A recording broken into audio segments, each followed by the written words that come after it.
Hey everybody, it's Dina Rico from the Creativity Cave. I'm really excited to be stamping with you today because I have some amazing projects and they are so cute and so easy to make. That's my favorite kind.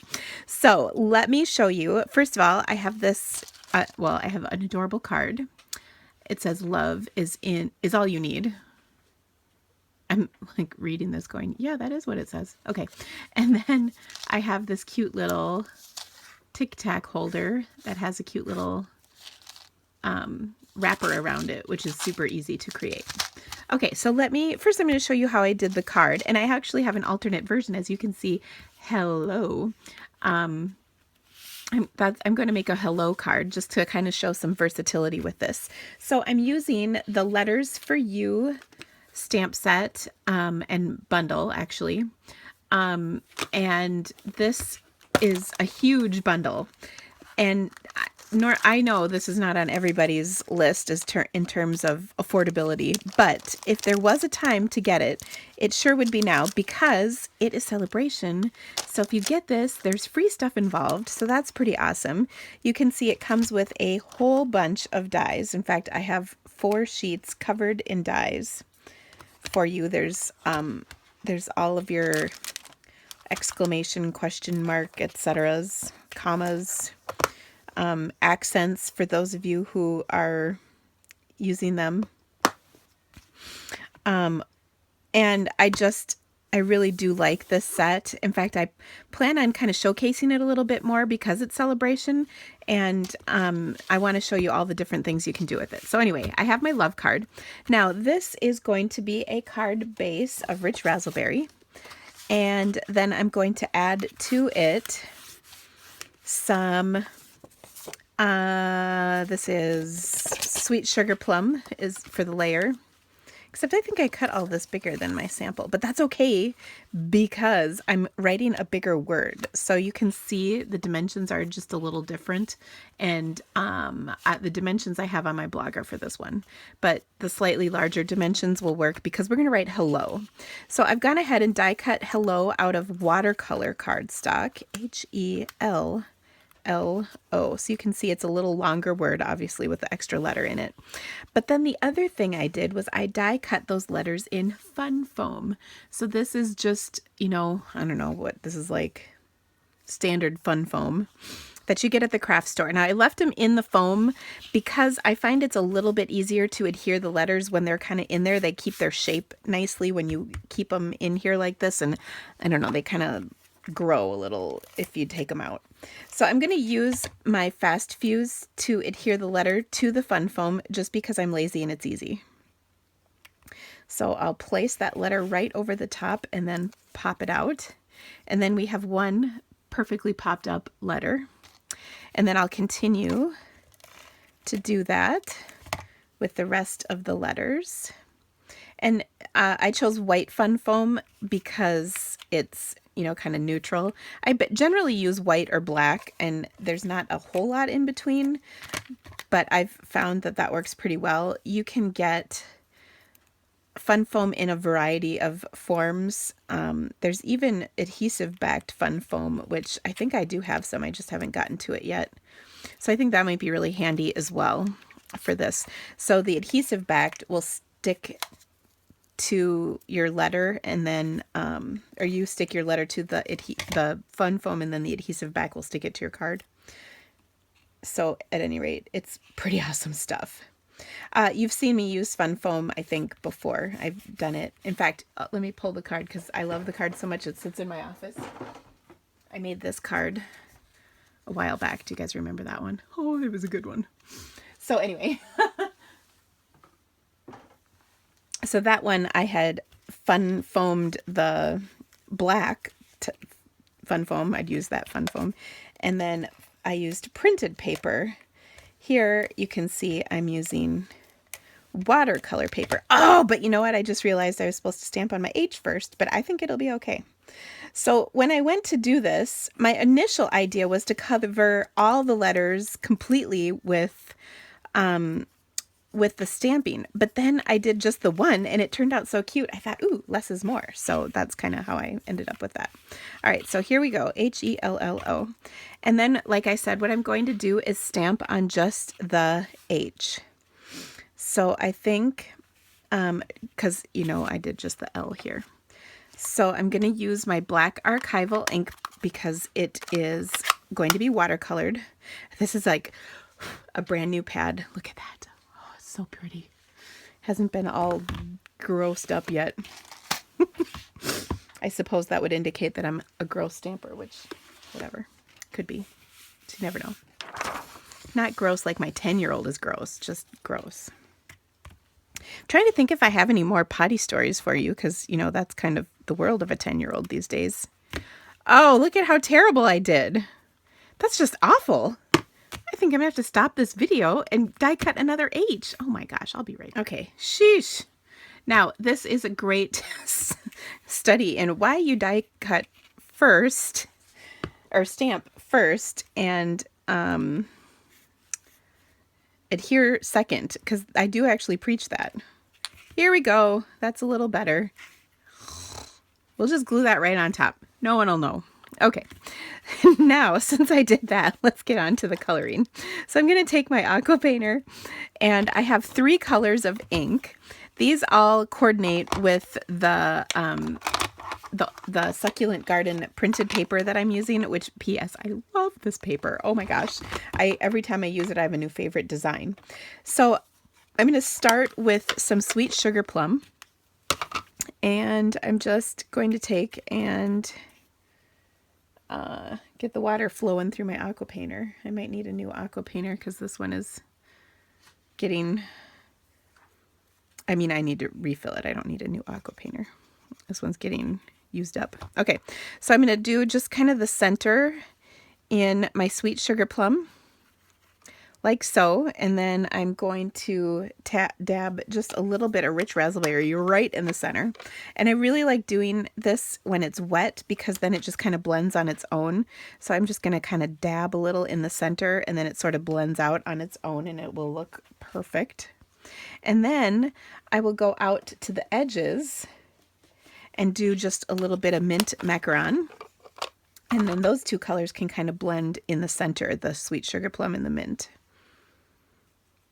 And if you haven't looked at succulents, I'm going to show you some. If you Google succulents, is my iPad down here? I thought it was. Yes, it is. Oh no, that's a stamp cleaner.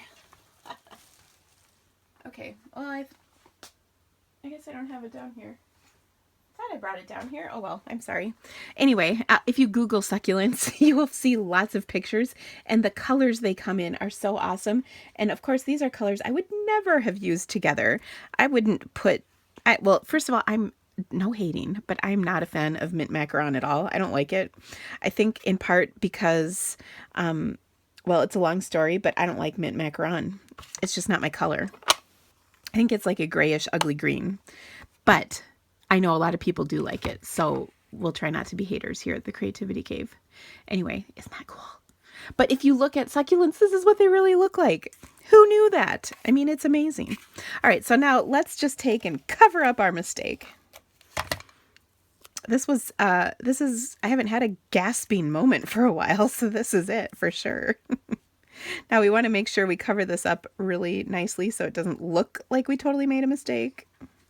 Because, of course, so much of stamping is covering up your boo-boos. So there, that looks pretty good. All right, now let's finish up the card because this was not supposed to take this long. All right, I'm going to adhere my layers because look at that piece. Isn't that gorgeous? Oh my gosh.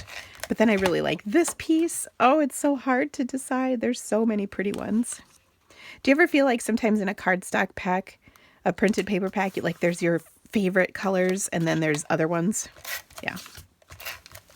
Okay, so here is the hello. What I always like to do whenever I'm adhering a word like this is place them down before I start adhering them to ensure that they will fit as well as align them correctly. And the beauty in this particular one is you can use the dots to help you line them up so they're nice and straight. Okay, so they keep sticking to my fingers. Now, I will say that Fast Fuse does not want to stick in any way, shape, or form to Fun Foam. So the back of these are Fun Foam. So I'm going to use my liquid glue to adhere these to my card. And, you know, a little bit goes a long way. You don't need a ton to get it to stick, which is nice. By the way, I store my liquid glue upside down like this. Obviously, the cap would be on. But that way, all of the glue stays at the bottom, so I don't have to like wrestle with it to get it to come out, you know. So, you know, because you saw me do that a little bit. And when I'm using it, I keep it on its side like this. I see people do this, but then it just sinks to the bottom and then you got to start over again. So I leave it sitting on its side when I'm working with it. I know it's so natural though to want to just stand it up on this base because it will stand up. But you don't want to do that. This, by the way, is almost out, which is partially why I keep having to shake it. But at any rate, I love liquid glue because it does really adhere nicely. It's very strong once it's glued, but you also have some wiggle room to move things around a little bit before so that you don't have to fully commit on your first try, which is nice because, of course, sometimes you're not ready, but Fast Fuse, it is not like that. You put it down and that is where it will be for the end of time, pretty much. All right, I hope you like this. Now, like I said, I think I'm going to be pulling these letters out some more, especially because of the celebration benefit, you know, that would come with these if you ordered them. Okay, so isn't that beautiful? Oh my gosh, I just love it. So hello. All right, now for our other project here, I'm just going to show you how to do this because it's really easy. So to start with, I just took a package of Tic Tacs and tied the ribbon around it and tight at the top. And then what I did is I took a piece of printed paper and wrapped it around. The dimensions for that are on my blog for how big a piece I used. Of course, if you have something besides Tic Tacs, you can totally make this. It's just you're going to alter it to whatever item you have to wrap around.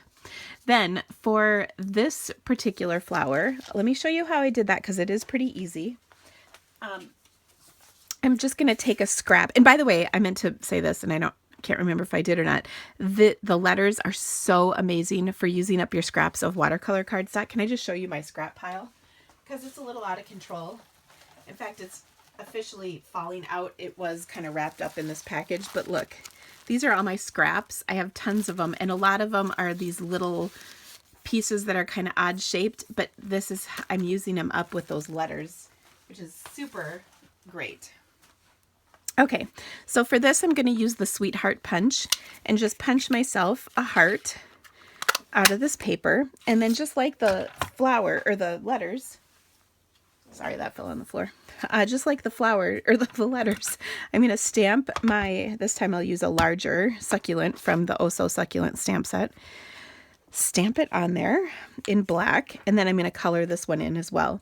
Now, because this piece of paper had Calypso Coral in it, I thought, well, I should probably incorporate that color as well. So I did the same concept as the last one. I'm going to start with, I'll even wet this down a little bit. I'm going to start with some Sweet Sugar Plum in the center. Just get a little color on there. Okay, and then clean my brush off a little bit. And I'm going to even wet the petals a little bit so that we get that nice blending effect. And then I'll get my Calypso Coral in here and go out at the tips. And the other cool thing about this is if there's no water, it won't blend. So you can see it's not bleeding all over the place. It's just bleeding where I've put that color down. Okay. And then I want it darker in the center, so I'm going to bring in my Rich Razzleberry because that is a little bit darker. And put some color in the middle there again. And you can see it just kind of will blend naturally for me. And if I want more color, I can come in and add more color, so we can make the tips even darker. But I just think this is so pretty, and then it goes. I mean, again, I would never put these colors together, but it's in the paper. Paper is a great way, printed paper is a great way to find new color combinations that you might not have thought of otherwise, which is really kind of fun. Okay, so there you go for that one. And then as you can see, once it's completely dry, I placed it on here. Now I also use this little banner thing. This is a stamp image from the stamp set. Let me grab it quick. And I did write on both of the ones I did because it's really pretty tiny. The words don't fit on there, but I thought it was really cute. And there's a die to cut this out, which is really nice. But that way I could add it. I love, look at these little teeny flowers. They match with this paper because this would be before this paper, then it was this paper that was my favorite. So I just love the design on there. So cute. So anyway, I hope you liked my projects today. Check out my blog. By the way, did I mention there is an online stamp class for this? You can order it through my blog. I will have a link in the description of this video, as well as links to my online store, because it really helps me when you shop through me, bring you more amazing, awesome, fabulous videos just like this one. Thank you guys for stamping with me today. Have an awesome day. Bye.